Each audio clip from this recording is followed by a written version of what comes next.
Hey guys, Kobex here, and I'm finally back with some more DayZ. Now, this isn't just normal DayZ though, this is actually the map mod called DayZ Plus. And for those of you who didn't know, I figured I would go over and talk about it a little bit, because I didn't even know what was going on when I first got into this map. I was like, what? Okay, so it's the same thing, it just has a plus in behind it. So what's really new about it? So going onto their website and just looking around, trying to figure out what's going on with this game. They did have a wiki that the developers of this map mod, came out with, and the very first thing they talked about is you can actually make safe zones in this game. So there are constructible environments.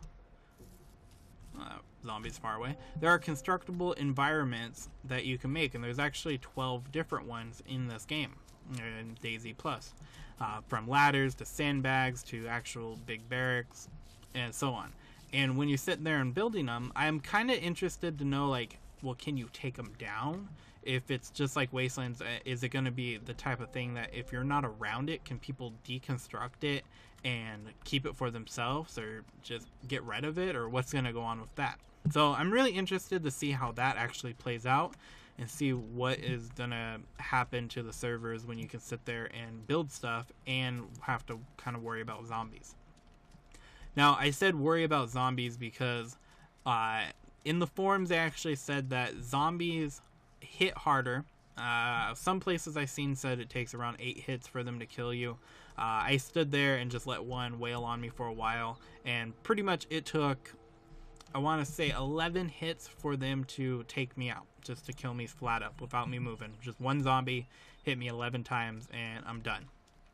Now, I don't know how much it was previously, before, just in regular DayZ. I probably should have checked that out beforehand, but I didn't. My mistake. So for those of you who actually know what it is, you can leave a comment down below, just throwing it out there, just in case someone was curious of how many times it takes to be hit to die in the original. They did say that bushes in the game, you can't hide in them anymore. I don't know how true that is, because every time I pulled something, just screwing around, seeing what's going on, and I run into a bush that's on the side of a road, they usually just de-aggro. They don't really try to attack me, but every once in a while, they'll try to go in there and attack me and nothing happens. So I don't know if it's something that is still work in progress, or if they just need to work on the coding a little bit more than they already have.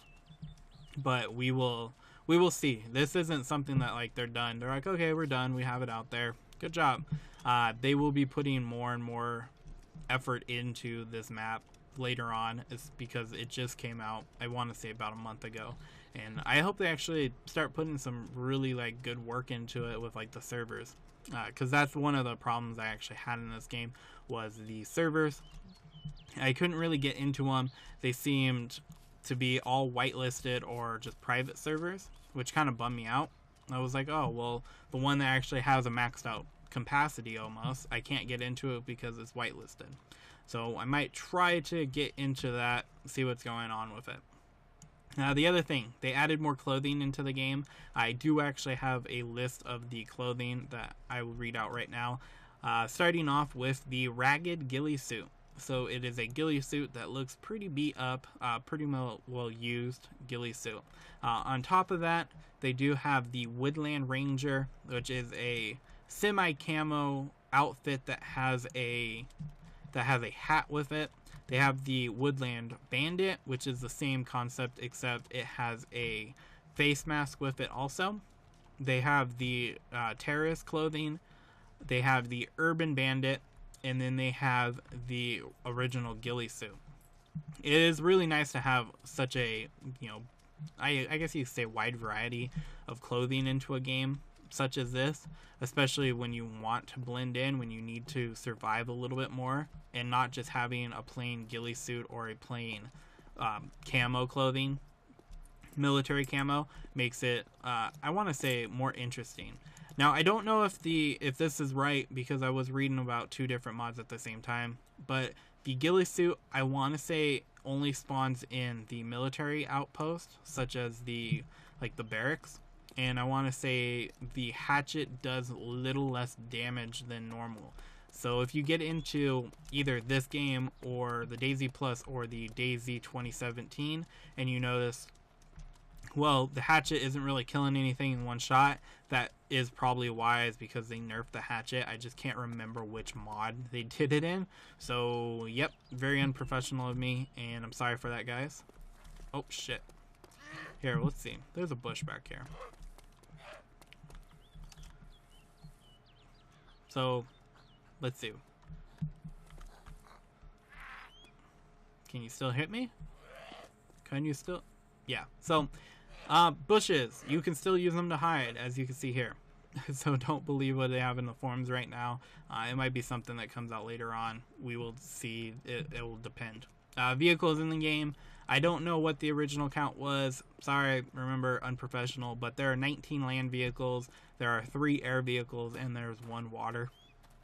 1 boat, I guess you could say. And there are different guns in this game too. So they added various guns. I don't have a list for that because it would have just been way too long. And I didn't feel like sitting there and going over that. I don't even know if I'll actually run into anyone on this server, by the way, because there's only 1 person. So if you're watching this, expect me to get in a firefight. I really doubt it. So just to throw that out there. Now, vehicles, I'm not really I don't really care too much, mainly because when I play this game, I hardly run into vehicles unless if you watch the, is it the Mollusk video, a vehicle actually runs into me. A couple bandits run me over, and I think that was one of the last times that I've played in a while. So I'm going to get into it. Now, I think that was, one last thing, just for the people who actually have the Santa outfits. If you have the Santa outfit and you're still in possession of it, they did remove it from the game. But if you still have it on your character, you can still use it. So try to hold on to it the best you can and not die.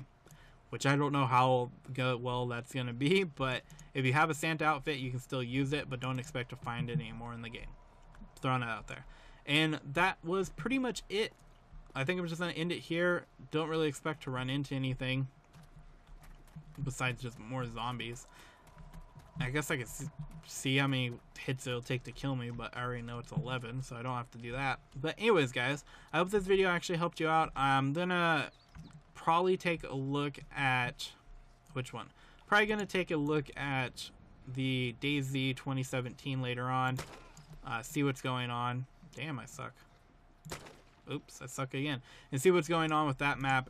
It is a little, I want to say a little bit harder than the original DayZ, but I think it's a lot of it, considering there is no military gear in that game at all. But I will take a look at that later. I am going to run from the zombie for a second and kill him. There we go. Kill that zombie.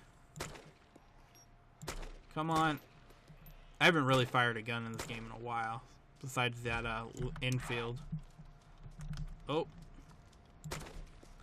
Come on, come on. I'm kind of glad they actually do hit harder. So when you have those people sitting there just camping out, and they do get hit once or twice, the once or twice that they get hit is going to be a big deal. Oops. And there we go. Anyways, guys, like, subscribe. I will see you guys later. I will be definitely putting out more videos for DayZ. Especially when the standalone comes out, and I will see you guys around. Bye.